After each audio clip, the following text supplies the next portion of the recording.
through the papers, shall we? With us to review them, the journalist and broadcaster Badisha and business advisor and author Alison Stewart-Allen. Hello to you both. Thanks again for sticking around. Let's start with the front of the Daily Mail and Prince Andrew. Alison, this is one you chose to talk us through. Yes, well, it's a very interesting story about how the interview with Prince Andrew was secured. There's a new book coming out shortly called Scoops by the Newsnight producer who ultimately landed the interview, and it's a fascinating story about the machinations she went through to get him to agree to do the interview. And what's interesting for me about this is whether in hindsight Prince Andrew regrets that interview, and also the impact that that profound piece of television had on the royal family as a brand, and whether around the globe people still think of the royal family in the same way as they did before that interview. So it's quite an inflection point, if you like, for such an iconic family that represents this country. It was interesting that he agreed to do it, didn't he? I mean, do you think that do you think he regrets? There's nothing like hindsight, is there? But Alison, what do you think? Do you think he regrets doing that? I think he must regret doing that. He must be very aware that he did not come across in the favorable light that he had hoped he would, and that perhaps, you know, we know that one of the key things, if you're going to do something very public, is that you have a high degree of self-awareness. And I think that was questionable on the back of him doing that interview. Yeah, Badisha, I see you nodding. What do you think? I totally agree with that. I watched every second of that interview. I was completely astounded. I think that point about self-awareness is totally correct. And also about underestimating the person you're talking to. So often, rich, famous people, privileged people, they say yes to the interviews that they think that they can manipulate. So for another example, think about Lance Armstrong being interviewed by Oprah Winfrey, another magisterial interview. And then, of course, 6 minutes in, they are literally sweating and squirming and turning white and red and grey and purple, because either Oprah or Emily Make This in this case is just quietly and effectively drilling them down to the details. And he hanged himself with his own rope. You know, that's the worst if they sweat, right? That's if they sweat, Badisha. Well, according to Prince Andrew, he is physically incapable, and yet, I mean, what was that greasy stuff all over him? I don't know. Was it guilt? Who can say? Who knows? Okay. Which one is this? Oh, Badisha. Yeah. Let's talk about this. The front of the eye. Ending a marriage by email. Yes. So Rupert Murdoch. Despite, whoa, we have a different cover here. We've got Johnson here. Oh no, there it is. There it is. It's the little one. It says, "Dear Jerry." I didn't say who it was. Badisha's going to tell us who it was who ended the marriage by email. I preempted the gossipy bit. So Rupert Murdoch, despite being 91 years old, is still capable of behaving like a total savage. If you've ever been dumped by text, marry a billionaire, wait 91 years, and he's going to dump you by email. Even if you're lovely, gorgeous, classy Jerry Hall, who's weathered all kinds of rock and roll relationships, your old billionaire husband is going to email you and say, oh, by the way, P.S., marriage is over. Just communicate with me in the future by lawyers. P.S., see you in court, baby. That's how he did it. It's extremely she's heartbroken. And it's the kind of email none of us want to receive. I think it's fair to say that. Who wouldn't be heartbroken? That is brutal. Okay, Alison, over to the FT, page 16. Let's have a look at that. What are they talking about? Boots.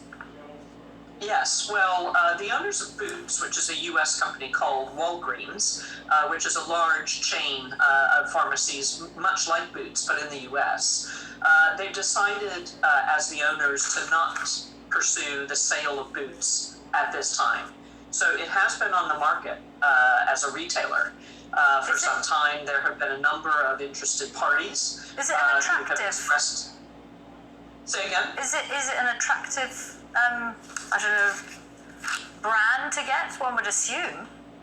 Very, very attractive brand. Boots is, its presence is nationwide, and believe it or not, it is innovating. I mean, the company's been accused of being sleepy, it's got a poor online proposition, but actually, Boots is doing something quite interesting. Not only allowing you to get your prescriptions without seeing a doctor directly from prescribing pharmacists that it's increasingly hiring, but it's also launching an online doctor service so that you can have a consultation through Boots with a doctor without having to queue for a GP appointment. So actually, these are really interesting innovations that should attract a buyer. But because of the softness of the economy, Walgreens doesn't think this is the right moment, really, to sell Boots. They're not going to get their asking price. So they're just going to now wait until some future date. We don't know when that will be. Sounds like another story. Vidisha, you've chosen this, the Express, page 2. It's not the right moment. In fact, it's totally ridiculous if we had a snap general election.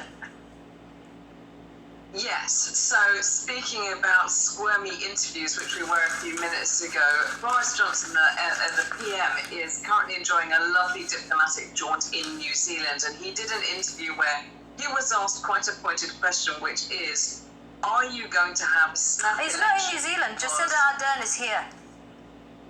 Oh, Yeah. well, She she's arrived here yesterday. dancing with them. Okay. So you didn't get a mini break after all. Fine, same as all of us. He's given an interview in which he's He's asked already if been he's to going do Madrid this week and Germany. He thought he'd come home for a bit.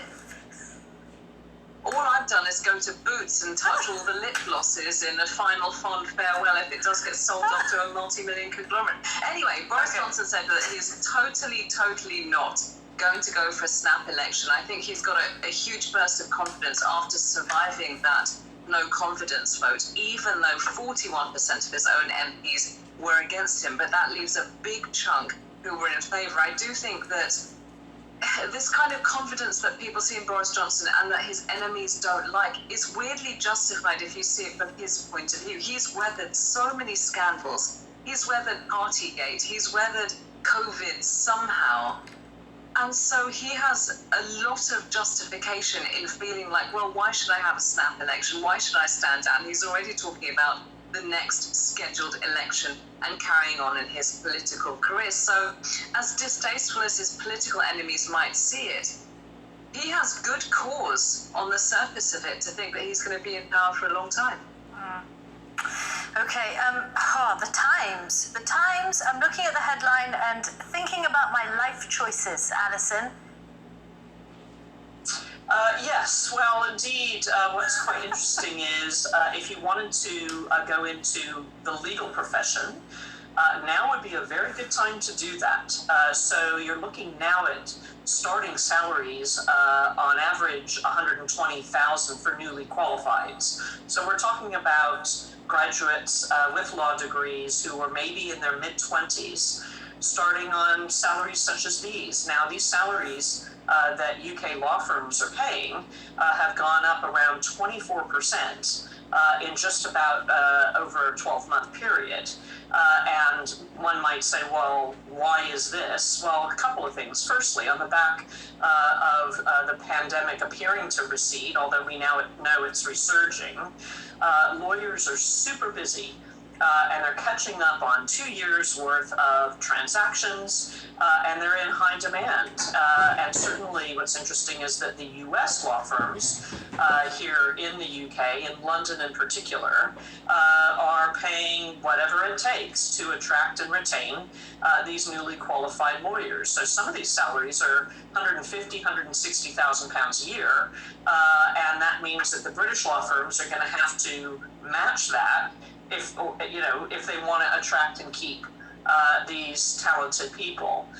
So it's quite an interesting boon for the legal profession, which I'm sure just if it's on salary alone, we're going to see a lot more people going into the law.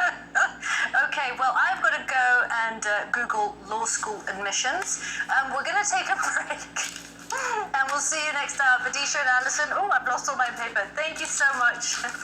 Lots more still to come here on Sky News Breakfast, including a report from Chile on the marine environment. We'll see you in a bit.